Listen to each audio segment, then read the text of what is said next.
Hello, good evening, this is Dinkytoys In. I hope you're all doing well and welcome to what would have been a Vintage Matchbox Mondays episode, but this week is just going to be random pieces from my collection, other random vintage pieces.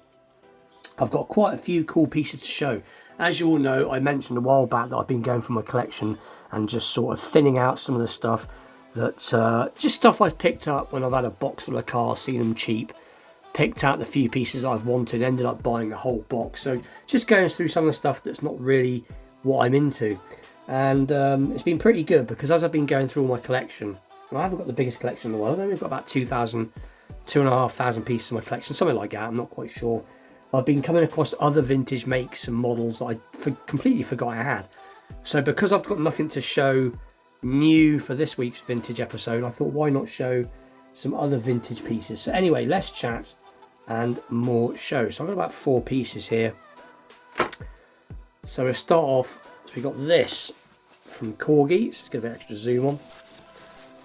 And it is, I believe it's a Rover SD1 police car from Corgi.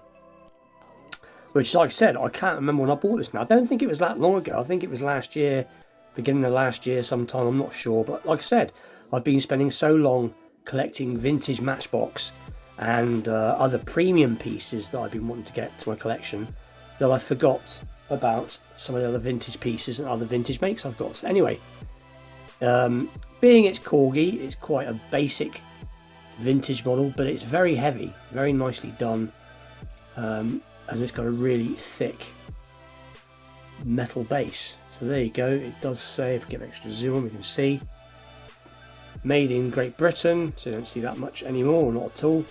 Rover 3500, but I'm sure they used to call these the SD1, Rover SD1. And it's got an open feature, but yes, I can remember these being around, being police cars. They were quite a quick car back in the day, so they did get used for police cars, but pretty cool. So I thought I'd show that. Like I said, really weighty piece. Whilst we're doing the whole Corgi Rover thing, I've got this one, which I have already opened. So both of these pieces are from the 80s, actual facts. But look, this one's got a copyright date on the box. I can't see anything. 81. So there's the original box. 81. So this one's from 81. The other one's from about the same sort of time period, mid 80s. This is a racing version. Little bit more detail on this one, I suppose you could say. It looks a bit more detailed. It's got a tan interior. This one's a metal body and a plastic base, but it's the exact same base, just made out of plastic. So it's exactly the same thing. So there you go, made in Great Britain, Rover 3.5, because these did have a V8 in them, 3.5 litre V8. I believe it was a Buick engine that it was patented on originally. I believe Rover managed to secure the rights to build, I believe it was a Buick engine. But like I said, they are pretty much the same casting. Just like I said, one's very heavy and one's relatively light. And obviously in a racing livery. It's pretty cool. And the next piece is quite interesting. So this is a Tomica. And again, excuse me, as far as I'm aware of, this is from the early 80s. There goes my dog. It's from the early 80s. It is I'm trying to see what car it is. Maserati. But like I said, this has been opened before, or by me. Not a massive amount on the box, really. I'm just looking for a copyright date. No, nothing's jumping out and screaming at me. But when I looked these up many years ago, whenever I got this, I can't remember when I got it now. When I first got this, I know it was from, I think, the early 80s. But it is a pretty cool car. It's got some metallic blue paint. The wheels are very similar to the sort of transitional Matchbox Superfast wheels. As you can see, it has got suspension, just like Matchbox had. Because excuse me, Tomica basically mirrored Matchbox back in the early 70s, or back in the 70s, sorry, and the early 80s. There was a very big similarity between them. Actual facts, you could say the quality on this Tomica was probably a little bit better. So don't, Matchbox experts out there, don't shoot me for saying that. But this is very, very nicely made.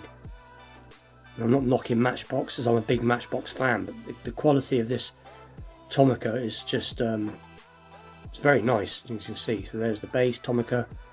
It's got a copyright of 1975, 162 scale, Maserati, Marquette, can't quite see that, SS, and if I remember rightly, it's got an opening feature. If I can get it. So it's got the engine, but because it's blue, you can't really. My camera's not set up for it. There we go. You can see a bit of engine there. So pretty cool. So that's a cool piece, and obviously a great roller. So that is a Tomica Maserati. And the last piece I'm going to show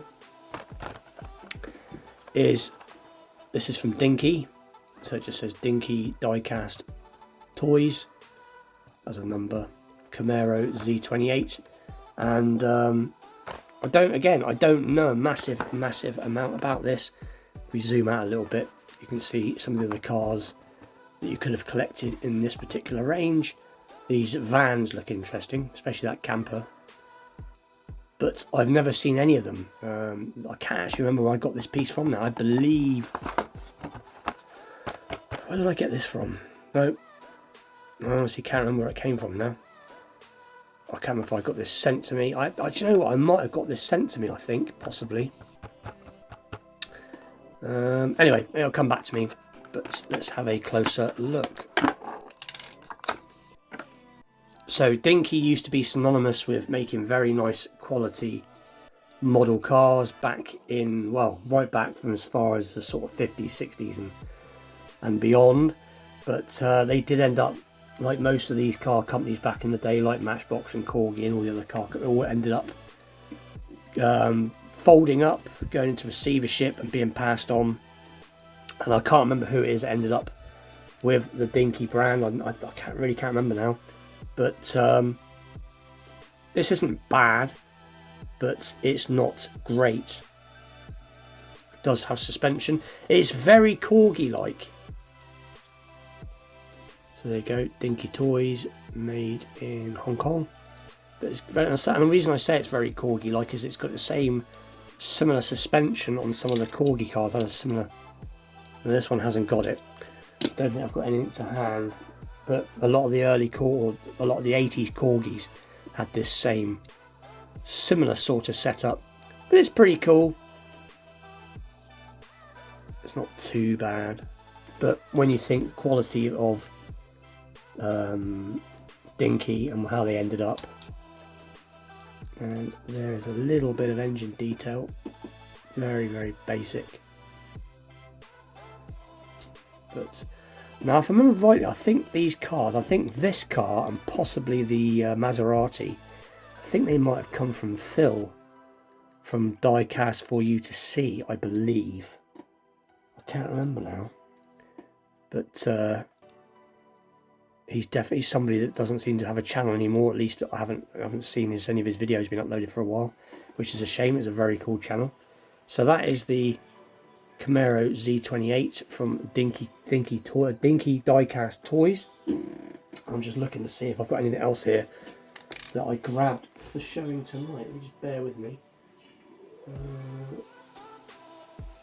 No. I've got one random one just because it's literally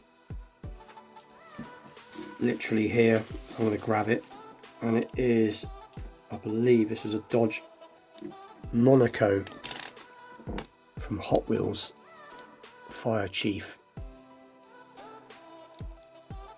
Or is it a Ford? I think it's a Dodge. Trouble is, a lot of these older Blackwalls, they didn't always put the name of the car on the bottom, so I would imagine it would have been on the packet when it was new.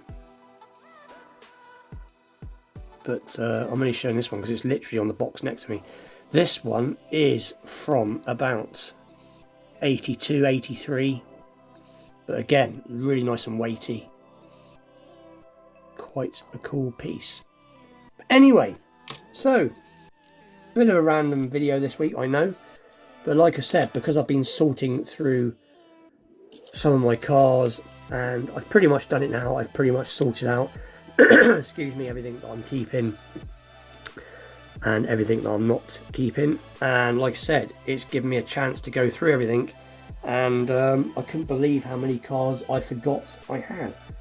And that is the thing. I mean, and to be honest, for me personally, when you're at a stage where you don't know exactly what you've got or you've forgotten, that's when you know it's time to thin your collection down, because, you know, it's pointless it being like that. You need to enjoy the die-cast and know exactly what you've got. But I suppose then again, it is a nice surprise when you come across something very cool that you forgot you had. But anyway, I'm rabbiting on. But with that, please let's start again. Please like, share, subscribe. Stay tuned for more vintage episodes. I will be back next week with a Vintage Matchbox Mondays episode. I'm going to try and find some new cars for next week's episode. And with that, I'll see you all very soon. Thank you for watching.